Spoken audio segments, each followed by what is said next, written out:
May maleta na ba ang lahat? Mga BDS na tanga, halina maglaro tayo. Parang lahat na lang yata ng kalaban at hindi nila kakampi may maleta. Ikaw, may maleta ka rin ba? But really, I'm so excited to actually see the evidence to back the claims of these 18 Marines. Lahat ng pinangalanan nila, lapagan ng ebidensya. Pati yung nakatanggap daw ng maleta. Pero apparently, patay na daw since 2015. Go!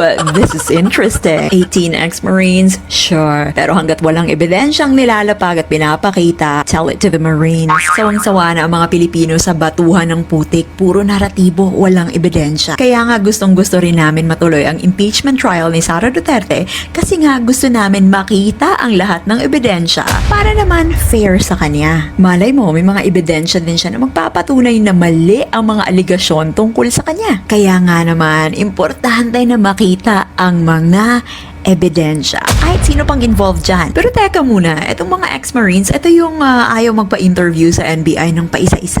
Gusto nila grupo talaga sila nakakausapin. Natatakot ba sila na baka mabuking o mabuko na pag hindi sila grupo na tinanong, hindi na magko-corroborate ng kanilang mga testimonya? Basta hindi na magkadimao ang ilang istorya. Tanawa sa hearing karon, diba? Pura gamas daghan pa man o giyaw-yaw si Marcoleta kaysa sa mga guest nga 18 Marines. Hoy, Marcoleta!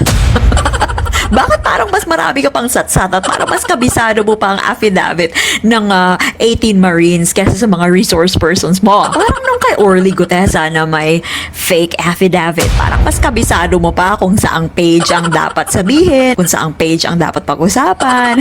Diba? Kwentong maleta to paper bag to envelope. In February this year, pinangalanan nila si De Lima na nakatanggap daw ng maleta. Pero syempre, umalma si Manay Laila. Sabi niya, paano ako makakatanggap ng maleta? Nasa kulungan ako niyan. So, dineliver ang maleta sa kulungan. Why? So, ang lawyer nila, si Baligod, admits error in naming De Lima in cash suitcase claims. So, pero ano yan? Affidavit yan? Ano yung typo na i-type si De Lima?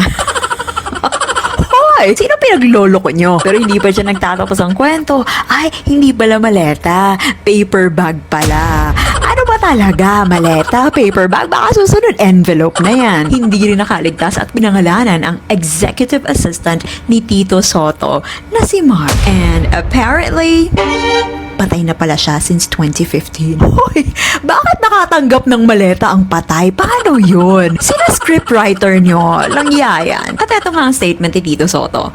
I will not dignify such because I was not a senator from 2022 to 2025. The name they mentioned na executive assistant ko raw na tumanggap ay si Mark. Mark died in 2015. Rest in peace. So ano yan? Ghost maleta. Ooh! Eto pa, si Loren Legarda at Mark Villar ay pinangalanan din. Nasa affidavit na nakatanggap din daw ng maleta. Pero sa pagdinig kanina, bakit hindi binanggit?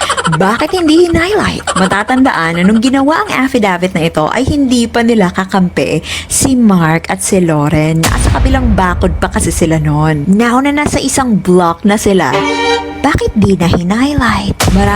Maraming sobrang nakakatawang kasinungalingan. Pero really, gusto kong makita yung ebidensyang ilalapag nila. Isa-isahin, i-cross-examine. Lahat ng pinangalanan nila dapat mapatunayan without reasonable doubt. Baka bigla na lang kayong mawala pag pinatawag for cross-examination, ha? After all, that's our money and we have all the right to question where it went. Buwis na galing sa dugo at pawis ng mga mamamayan, mga manggagawa. Pero wag din kakalimutan na ang drama today na ginawa ay hindi naman talaga opisyal at recognized. Nagpupumilit na lang ang mga yan para pagtakpan ang kani-kanilang baho dahil alam naman natin karamihan sa kanila ay sangkot sa samot-saring korupsyon. Kung kita ang katauhan, palayon tanga magigbisog para sa kamatuuran. Bisan nagkagubot na ang tanan. Maayong adlaw, maayong gabi, Pilipinas.